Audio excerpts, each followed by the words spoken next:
자,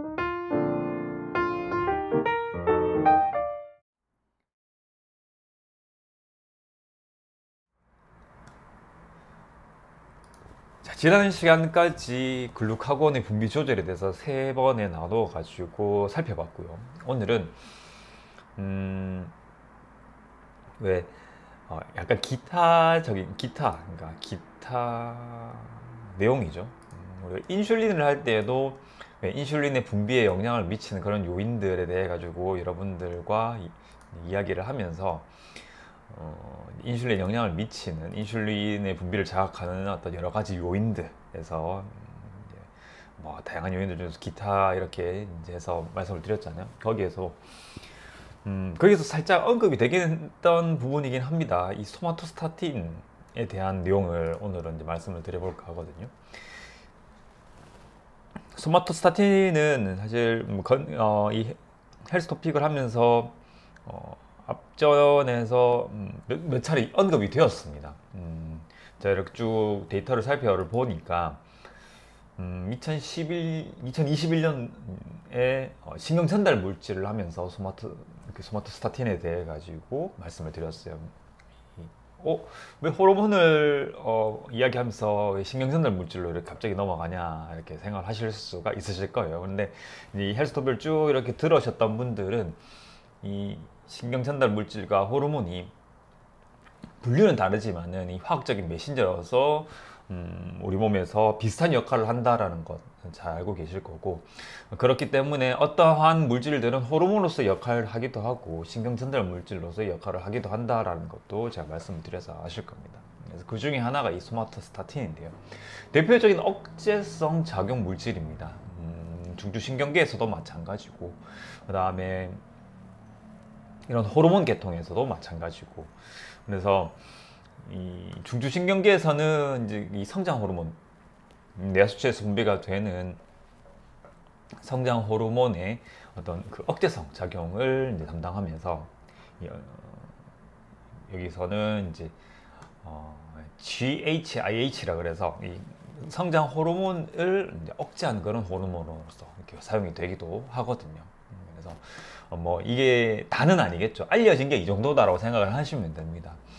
그래서 이제 이렇게 그 소마토스타틴에 대해서 한번 말씀을 드린 적이 있고, 그 앞서서는 이 신경 전달 물질을 분류를 하면서 이 신경 전달 물질의 어떤 종류에 따라서 아미노산, 펩타이드, 다음 아민, 아세틸콜린 이런 식으로 분류를 했을 때 이 펩타이드에 속하는 게 소마토스타틴이다 라고 말씀을 드렸던 그런 부분이 있어요. 그리고 최근에는 췌장에 대해 가지고 말씀을 드리면서 췌장이 델타 세포에서 알파 세포, 베타 세포에 대해 가지고는 우리가 글루카곤을 분비를 한다, 베타셀에서는 인슐린을 분비를 한다, 이까지는 잘 알고 계실 거예요, 보통은. 근데 이제 델타 세포라든지 아니면 췌장 폴리펩티드 세포라든지 이런 아직까지도 연구 중에 있는 이러한 세포들의 기능들에 대해 가지고 우리가 조금은 뭐랄까 가볍게 여기고 넘어가는 경우가 있는데, 이것들을 설명을 하면서 이 델타 세포가 이 랑게란스 사업의 전체 한 10% 정도를 차지를 하고 있고, 거기에서 소마토스타틴을 분비를 하고, 이 소마토스타틴이 인슐린과 글루카곤의 분비를 모두 억제한다 라고 말씀을 드렸던 그런 적이 있었을 거예요. 그래서 이제 이렇게 소마토스타틴에 대해 가지고 오늘은 이렇게 한번 앞에서 말씀을 드렸던 이러한 내용들을 다 좀 모아 가지고 한번 내용을 구성을 해보는 거죠, 그죠? 그래서 대표적인 억제성 작용 물질이다라고 기억을 하시면 되고요. 그래서 중추신경계에서 성장 호르몬의 어떤 그 분비를 억제할 뿐만 아니라 이런 위장관에서 이 소화기 쪽에서는 특히 이제 췌장에서는 글루카곤과 인슐린의 분비를 그 자체에서 국소적으로 작용을 해가지고 분비를 억제를 하게 됩니다.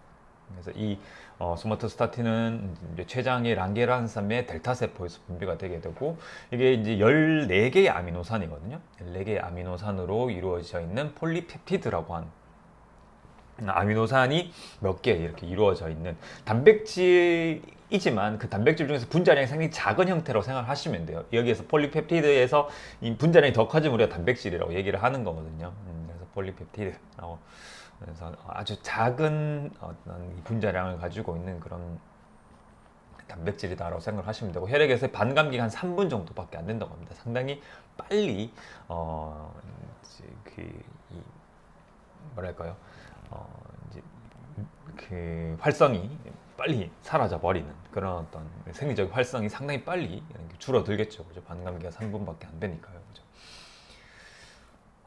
그래서 이런 소마토스타틴의 분비를 자극을 하는 것들은 우리가 음식 섭취를 했을 때 나타나는 그런 대부분의 요인들이 이런 소마토스타틴을 다 분비를 자극을 하게 되고, 그렇다면은 소마토스타틴이 분비가 되었을 때 그럼 분명히 인슐린과 글루칸의 분비를 억제를 할 거고, 그다음 억제성의 작용 물질이라고 했으니까 위, 십이지장, 담낭, 위장관의 어떤 전체적인 기능을 억제를 할 건데, 이게 제가 봤을 때는 약간의 어떤 완급 조절을 하는 그런 어떤 역할을 담당을 하는 것 같아요. 실질적으로 그렇게 한다라고 알려져 있기도 하고요.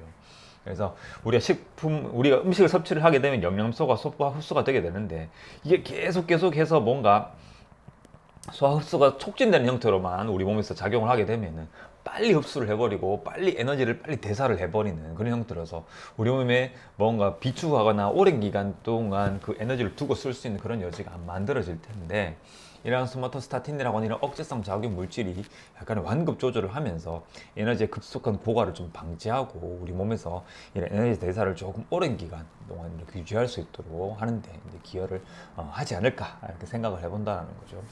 그래서 이 소마토스타틴에 대해 가지고는 아직까지도 조금 더 많은 연구들이 이루어져야 되겠지만요.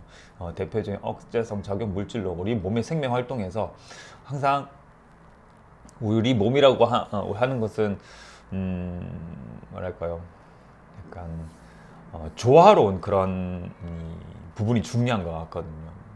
그래서 이 인체 연결성이라고 하는 부분에서 바라본다 그러면 뭔가 이렇게 항진되는 그런 어떤 부분이 있다 그러면 반드시 그 반대에서 그런 항진되는 부분들을 억제하는 그런 기능들이 존재를 하게 되고, 그러한 어떤 그 항진과 억제, 그 다음에 촉진과 그 다음에 억제하는 그런 뭐 이제 기량작용이 될 수도 있겠죠.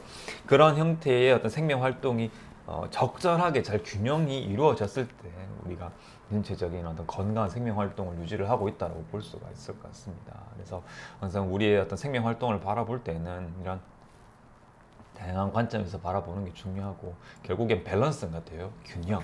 이 균형이라고 하는 부분이 우리 생명 활동에 상당히 중요한 것 같습니다. 그래서 오늘은 소마토스타틴에 대해 가지고 간략하게 한번 알아봤고요.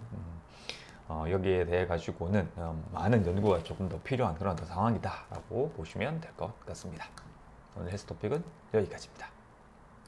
그래서 우리가 알고 있는 지식들이 상당히 많고 이야기해 볼 수 있는 것들도 많지만, 아직까지 우리의 어떤 인류가 가지고 있는 지식들, 사실 우리가 인류가 가지고 있는 지식들 상당히 많아요.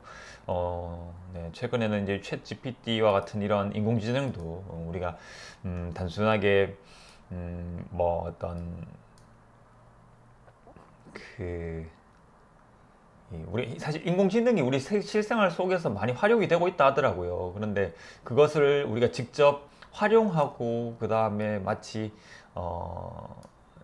이렇게 간단하게 이렇게 접할 수 있는 그런 도구들이 없었을 뿐이지, 이 AI라고 하는 그런 어떤 그 기술이 우리 어떤 생활 속에 이미 많이 녹아 있다고 하더라고요. 근데 이런 챗 GPT 같은 경우가 상당히 좀 혁신적인 그런 기술로 받아들여지는 것 자체가, 그런 기술들이 처음 등장한 게 아니라 이런 이제 언어 모델을 기반으로 한 이런 인공지능을 누구나 좀 쉽게 활용할 수 있는 형태로 이제 구현해냈다는 데 의미가 있는 거고, 우리는 이제 이미 그런 세상에 살고 있는 것 같아요. 그러면서 우리 인류가 계속해서 지속적으로 발전을 하고 그 다음에 많은 어떤 지식들을 습득해가고 있지만, 거기에 대해 가지고 아직까지도 우리 생명 활동에 대해 가지고는 많은 부분들을 더 알아가야 된다는 것에 저 같은 경우에는 우리 생명 활동에 대해서 상당히 조금 이렇게 경외심을 좀 가지고 있는 편이거든요.